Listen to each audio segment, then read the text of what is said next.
नमस्कार दोस्तों, मैं मनीष द्विवेदी। आप सभी लोग कुशा कर इस चैनल पर हैं। कल 28 सितंबर है और महान क्रांतिकारी भगत सिंह का जन्मदिन है। तो उनसे जुड़ी हुई कुछ हम ऐसी बातें रखेंगे आपके बारे में जो आपको जान के एक ऊर्जा भर देगा। और एक एस्पिरेंट के तौर पर आप देखेंगे कि एक युवा हैं आप और किस तरीके से एक भगत सिंह की लाइफ रही है, जिस कारण वो एक महान व्यक्तित्व के धनी और क्रांतिकारी रहे, जिनकी देश की आज़ादी में एक महत्वपूर्ण भूमिका रही है। बहुत कम उम्र में जो है उनको फांसी के तख्त पर लटकना पड़ा। ये देश के लिए और हमारे लिए उस समय ठीक नहीं रहा, लेकिन यही तो क्रांतिकारी की एक पहचान होती है कि वो देश के लिए, राष्ट्र के लिए मर मिटता है बिना उसके हुए। तो वो चर्चा हम आपके बीच में करेंगे, कैसे ये आप लोगों में एक एनर्जी, एक पावर भरने काम करेंगी और इनके बारे में कुछ हम तथ्य को भी जानेंगे। सबसे पहले भगत सिंह का जन्म, जैसे कि हमने कहा भी है कि 28 सितंबर को हुआ है। और आपको मैं एक वेट करिए, चलिए तो लेट्स स्टार्ट।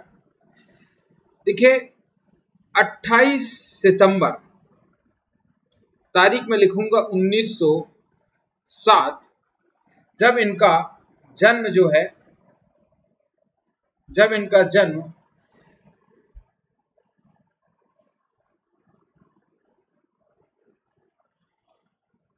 लायरपुर, ठीक है,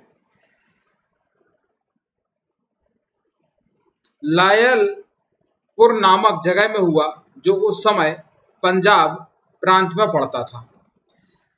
अब वर्तमान में आप सोचते होंगे ये लायलपुर है कहाँ, सुनने में नहीं आया। लायलपुर जो है अब आपके पाकिस्तान में चला गया है और पाकिस्तान में लायलपुर का नाम बदल के फैसलाबाद कर दिया गया है। लायलपुर का नाम बदल के फैसलाबाद कर दिया गया है। और ये फैसलाबाद पाकिस्तान ने जो चेंज किया है नाम, वो सऊदी अरब के किंग थे, राजा फैसल आप कह सकते, तो उनके नाम पर उस शहर का नाम उन्होंने फैसलाबाद कर दिया, क्योंकि पाकिस्तान और सऊदी अरब के बहुत अच्छे संबंध थे, इसलिए उनके सम्मान में उन्होंने लायलपुर नामक शहर का नाम फैसलाबाद वहां पर कर दिया गया है। तो वर्तमान में आपसे पूछा जाए तो जन्म जो है भगत सिंह का पाकिस्तान के फैसलाबाद में हुआ है, लेकिन उस समय ये लायलपुर कहलाता। 1907 की हमने आपके बीच में एक यहाँ पर बात रखी। आगे थोड़ी सी इनकी हम स्टोरी को बढ़ाते हैं। ये थोड़ी सी हमने एक बेसिक आपको जानकारी दे दी जन्म से संबंधित। अब इनकी प्रतिभा की हम चर्चा करते हैं कि ये कैसे प्रतिभावान थे। जरा हम इनकी प्रतिभा की कुछ चीजें देखते हैं। पहली चीज हम देखेंगे, 10 वर्ष की उम्र में इन्होंने 9th क्लास पास कर ली थी। 10 साल की उम्र में 9th क्लास पास कर ली थी। अमूमन 9th क्लास व्यक्ति जो है 14 से 15 साल में कर पाता है, बट इन्होंने 10 साल की उम्र में 9th क्लास पास कर ली। इसके बाद 12 साल की उम्र में जलियांवाला बाग हादसा देखा, ठीक है, जलियांवाला बाग हादसा देखा और वहां जाके जो खून से सनी हुई मिट्टी थी, उस मिट्टी को उठा के एक बोतल में बंद करके अपने घर पे लाकर रख दी। एक प्रेरणा का स्रोत बना कि कैसे अंग्रेजों ने हमारे लोगों को गोलियों से भून दिया। ये 12 वर्ष की आयु है। इसके बाद जब ये 14 वर्ष के हुए,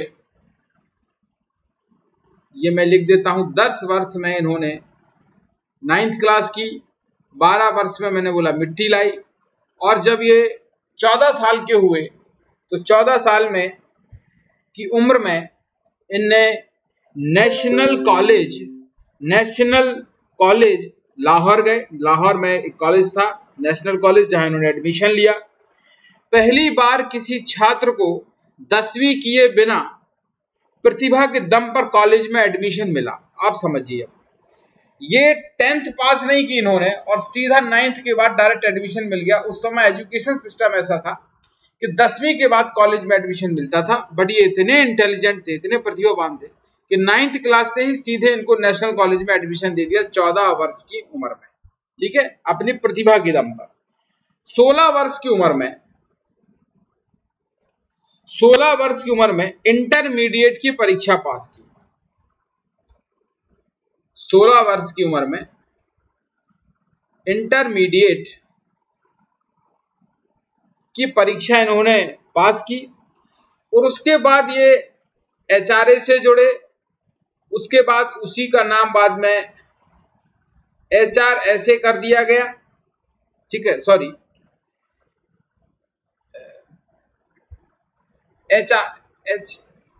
इसको मिटाना पड़ेगा, एचएसआर किया गया था इसका नाम बाद में।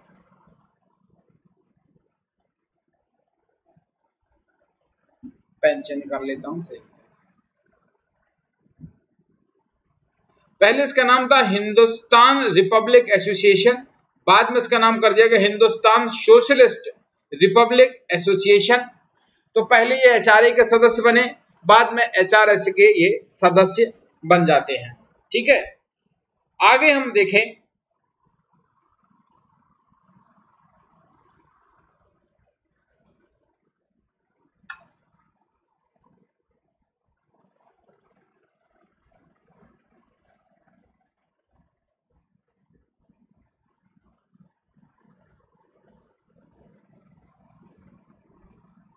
आगे बढ़ते हैं। एचआरएस के सदस्य बनने के बाद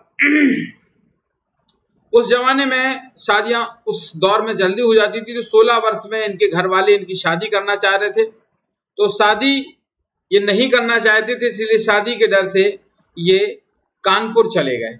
ये कानपुर चले गए। आज का युवा देखो, आज का युवा देखो, 26 साल के होगा शादी नहीं हो रही, 28 साल के होगा शादी नहीं हो रही, 30 साल के होगा शादी नहीं हो रही, अब डिप्रेशन में चले गए। क्यों? शादी नहीं हो रही। शादी जीवन का उद्देश्य बना लिया है, it's a part of life. ये आपकी चॉइस पर है। नहीं हो रही तो क्यों नहीं हो रही, उसमें डिप्रेशन में जा रहे हैं, तमाम तरीके के ऐसा युवा बन रहा है। तो अब देख सकते हैं कि भगत सिंह फिर कहां से बनेगा, ठीक है। चलिए, 16 वर्ष की उम्र में जैसे मैंने बोला घर वाले शादी करना चाह रहे थे, तो शादी नहीं करना चाह रहे थे, तो कानपुर चले गए और वहां जाके इन्होंने कुछ पत्र पत्रिकाओं में लेखन किया, जिनका हम जिक्र करते हैं। प्रताप नाम की एक पत्रिका थी जिसमें इन्होंने लेखन का काम किया। प्रताप नाम की एक पत्रिका थी जिसमें इन्होंने लेखन का काम किया और साथ ही अलीगढ़ के एक स्कूल में हेडमास्टर की नौकरी भी इनको प्राप्त होती है। प्रताप पत्रिका में लेखन का काम किया और अलीगढ़ में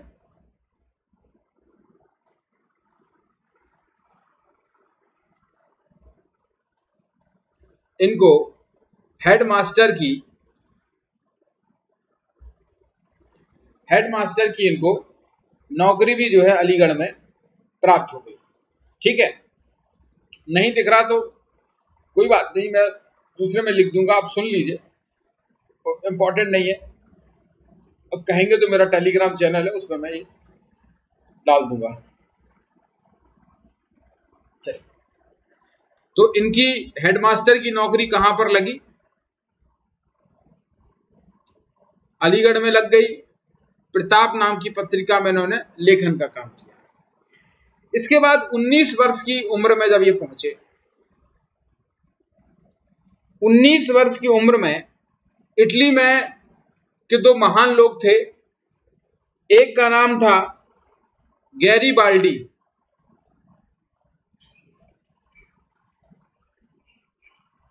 और दूसरे थे मेजनी।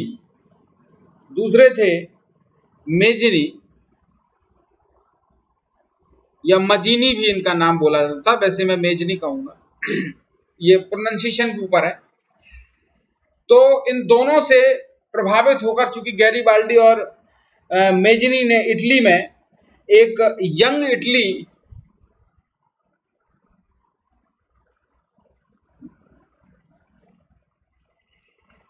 इटली नाम की एक संस्था गैरीबाल्डी और मेजनी ने इटली में बनाई थी यूथ को जोड़ने के लिए। और यूथ को क्यों जोड़ना चाहते थे वो तो मैं थोड़ा सा बता देता हूं आपको, क्योंकि इटली का यूनिफिकेशन करना चाह रहे थे, इटली का एकीकरण करना चाह रहे थे। तो इटली के एकीकरण के लिए गैरिबाल्डी और मेजनी ने यंग इंडिया नाम की एक संस्था बनाई, यंग इटली नाम की, और उसमें उन्हें युवाओं को जोड़ा और बाद में फिर इटली का यूनिफिकेशन भी इन्हों के नेतृत्व में ही हुआ। तो उसी यंग इटली से प्रभावित होकर भगत सिंह ने एक संस्था शुरू की जिसका नाम था नौजवान भारत सभा। नौजवान भारत सभा उन्होंने प्रभावित होकर एक भारत में प्रारंभ की। 20 वर्ष की उम्र में जब ये पहुंचे, जब 20 वर्ष की उम्र में पहली बार ये जेल गए, 5 हफ्तों के लिए पुलिस हिरासत में रहे और 60,000 रुपए देकर, 60,000 रुपए उस टाइम पे आप समझ लीजिए बहुत बड़ी रकम होगी, 60,000 रुपए देकर इनको जमानत मिली। शहर से बाहर जाने पर इनकी पाबंदी हो गई। बाद में इन्होंने शहर से बाहर जाने पर इनको पाबंदी हो गई लगी, तो बाद में इन्होंने कुछ लोगों के साथ मिलकर, मैं उनके नाम लिख देता हूं, कीर्ति,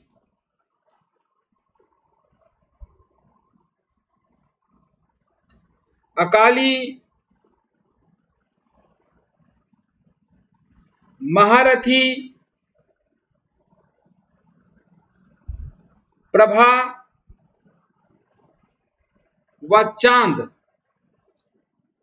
1 2 3 4 और 5, ठीक है, प्रभा व चांद जैसी पत्रिकाओं के लिए क्रांतिकारी लेख लिखे। ठीक है, ये वो पत्रिकाएं थी जिनके लिए इन्होंने जो है लेख लिखे और शहर से जाने पर इनकी पाबंदी थी। तो कीर्ति नाम की पत्रिका थी, अकाली दल आपने पंजाब में सुना होगा, है ना, अकाल तख्त सुना होगा, तो उसी नाम से प्रभावित था। महारथी, प्रभा, चांद, ये सभी पत्रिकाएं हैं जिसमें इन्होंने बाद में लिखा। सबसे पहले इन्होंने प्रताप में लिखा था। आगे हम अब पढ़ते हैं कि कैसे ये पंजाब से अपने आप को बाहर ले गए।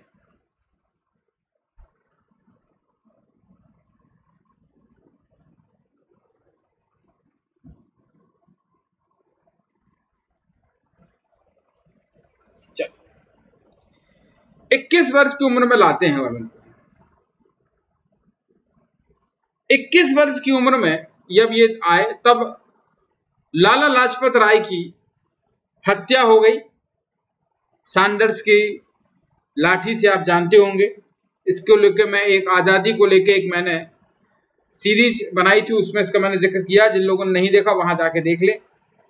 लाला लाजपत राय की हत्या हो गई और इसीलिए ये लाहौर से फिर बाद में बाहर चले गए। लाहौर से बाहर चले गए कैसे? वेश बदल के ये लाहौर से बाहर चले गए और 21 वर्ष की उम्र में ही इन्होंने सेंट्रल असेंबली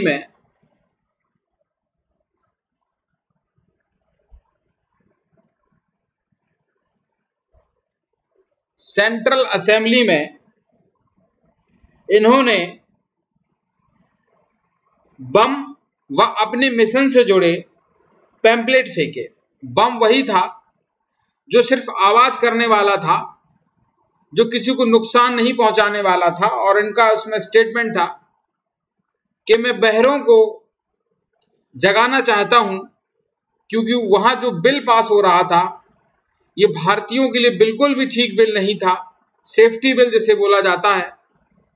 तो उसके विरोध में इन्होंने आवाज वाले बम फेंके और पैम्पलेट भी फेंके ताकि बहरों के कानों तक आवाज जा सके, और ये नुकसान नहीं पहुंचाना चाह रहे थे। चाहते तो वो भी बम फेंक सकते थे जब वहां तक ये बम लेके चले गए। तो इनका मोटिव था कि भारतीय जनता को जगाया जाए, झकझोरा जाए, तब तो देश का युवा बढ़ेगा, देश आगे बढ़ेगा। ये समस्या इनको आ रही थी कि देश का व्यक्ति जो है आगे नहीं बढ़ रहा है, वो दूसरे उस समय की जो एंटरटेनमेंट की चीजें होंगी उसमें वो व्यस्त रहा होगा। जैसे आज का युवा मोबाइल वगैरह में अपने आप को बिजी समझता है, उसी में वो रील्स देखने में टाइम निकालता है, पता ही नहीं देश में क्या हो रहा है, क्या करना है। तो उस समय का युवा भी ऐसे ही होगा, रहा होगा।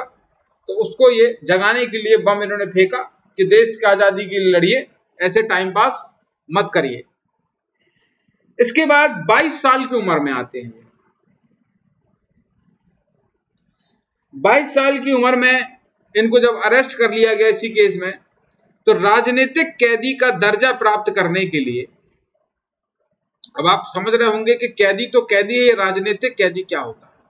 देखिए, पंडित जवाहरलाल नेहरू, महात्मा गांधी आदि जितने भी लोग थे, तो ये सब राजनीतिक कैदी का दर्जा मिलता है। तो राजनीतिक कैदी को दर्जा में कुछ विशेष लाभ मिलते हैं, जैसे उसको आगे पढ़ने के लिए पढ़ाई मिल जाती है, यदि वो उस युवावस्था में है, उसको किताबें पढ़ने को मिल जाती हैं, उसको कॉपी पेन लिखने को मिल जाता है। लेकिन जो व्यक्ति राजनीतिक कैदी नहीं है, आपराधिक कैदी के तौर पर रखा गया है, उसको इस तरह कोई भी सुविधा नहीं मिलती है, उसके साथ बहुत ज्यादा बुरा बर्ताव होता है। तो ये राजनीतिक कैदी के दर्जे के लिए लगातार संघर्ष किया और इन्होंने संघर्ष में 112 दिनों की एक भूख हड़ताल की। इसको लेके भी मैंने एक यतेंद्र दास से संबंधित वीडियो बनाया था। 112 दिनों की इन्होंने भूख हड़ताल की। 112 दिनों की इन्होंने भूख हड़ताल पर बैठे। साथ में ये वकील भी थे, तो इन्होंने अपना केस लड़ा। केस के दौरान अलग अलग मौकों पर आवाज न सुने जाने पर 2 बार फिर उन्होंने भूख हड़ताल की। कई बार इनकी आवाज नहीं सुनी जाती थी या इनकी दलील नहीं सुनी जाती थी, तो ये फिर भूख हड़ताल पर बैठ जाया करते थे। तो जो लोग कहते हैं कि भगत सिंह जो है आतंकवादी थे, क्रांतिकारी थे, उनमें सहनशीलता नहीं थी, वो हिंसात्मक रोल प्ले करते थे, तो आप देख लीजिए, ये हिंसात्मक रोल है। आवाज वाला बम फेंकना, पैम्पलेट फेंकना, ये हिंसात्मक रोल है। भूख हड़ताल पे 112 दिन बैठना, ये हिंसात्मक रोल है। ये सब अहिंसा है, वो भी अहिंसा को मानते थे। जब भी उनकी आवाज नहीं सुनी गई, उन्होंने अहिंसा का सहारा लिया और उसके लिए वो जो है लगातार लगे रहे। इसके बाद आपको मालूम है अंतिम दौर में अपने जीवन के आते हैं। ये 23 वर्ष की उम्र में आप जानते हैं कि 23 मार्च 1931 को भगत सिंह जी को फांसी हो गई। और आपको मालूम है कि देश जो इनकी फांसी की सजा मुकर्रर थी वो 24 मार्च थी, और उन्होंने कहा था हमें सबके सामने फांसी दी जाए ताकि लोग देखें कि मैं देश के लिए कैसे अपना जीवन समर्पित कर दिया है। इससे युवा प्रेरित होंगे, देश के लिए राष्ट्रीय भावना जागृत होगी। बट अंग्रेजों ने जब इनका जन समर्थन देखा कि बहुत ज्यादा भीड़ हो जाएगी, इनको फांसी देना मुश्किल हो जाएगा, पब्लिक को कंट्रोल नहीं किया जा सकता है, तब इनको 23 मार्च को रात को ही फांसी दे दी गई। और फांसी देने के बाद और इनके टुकड़े करके, छोटे छोटे टुकड़े करके बोरे में भर के, फिर जाकर रावी नदी के किनारे जो है इनकी लाश को पुलिस वालों ने जला दिया। आप देख सकते हैं कितनी निर्मम तरीके से इनके शरीर को काट के बोरों में भरा हो गया। और दूसरी चीज, जब इनको फांसी डिक्लेयर हुई, जब वर्डिक्ट आया कि इनको फांसी हो जाएगी, तो इन्होंने फांसी के विरोध में अपील नहीं की। जैसे किसी को फांसी हो जाती है, उम्र कट जाती है, तो उसके विरोध में अपील करने के उसका अधिकार होता है, फिर वो केस कुछ दिनों तक चलता है। तो लोगों ने इनसे कहा कि आप अपील कर दीजिए, तो कम से कम 6 महीने 3 महीने और थोड़ा खिंच जाएगा, मामला और खिंच जाएगा, तो कुछ चीजें जो है लेकिन उन्होंने कहा नहीं साहब, ये फांसी देना चाहते हैं, मैं देश के लिए तैयार हूं। और इन्होंने अपनी माँ से भी कहा था, ये मैं स्टोरी आपको बता चुका हूं, जो मैंने एक फ्रीडम स्टोरी चलाई थी कि उन्होंने माँ से कहा था कि आप रोना नहीं तो लोग कमजोर समझेंगे। तो वो सब स्टोरी आप देख लीजिए, मैंने चलाई थी, मेरे चैनल में मिल जाएगी। तो इन्होंने फांसी के विरोध में कोई अपील भी नहीं की और हंसते हंसते जो है इन्होंने फांसी को स्वीकारा। और दूसरी चीज देखेंगे, यदि आपको लग रहा होगा फांसी इनको शायद असेंबली में बम फेंकने वाली वजह से हुई, तो नहीं हुई। फांसी की वजह जो इनकी थी वो इनकी सैंडर्स की हत्या की एक वजह से इनको फांसी दी गई थी। वो 302 का केस इनके खिलाफ सैंडर्स हत्याकांड का बनाया गया था, राजगुरु और सुखदेव, इन तीनों के खिलाफ। बाकी जो लोग थे सबको उम्र कैद दे दी गई थी या किसी को 10 वर्ष या 20 वर्ष की सजा दे दी गई थी। तो आप देखें कि इनको सैंडर्स हत्याकांड में शामिल थे, इसलिए इनको फांसी की सजा दी गई थी। और वो स्टोरी भी आपको हम बता चुके हैं कि सैंडर्स को नहीं, स्कॉट को मानना चाह रहे थे, जो एसपी थे, बट जिस व्यक्ति ने इनको इशारा करना था कि स्कॉट कौन है, उसने गलत इशारा कर दिया और इन्होंने सैंडर्स की हत्या इन तीनों लोगों ने कर दी, तो उसके कारण उनको फांसी की सजा हुई थी। ये भगत सिंह से जुड़े कुछ तथ्य मैं आपके बीच लाया था। अगले वीडियो में अगले किसी टॉपिक के साथ में मिलूंगा, तब तक के लिए नमस्कार, धन्यवाद।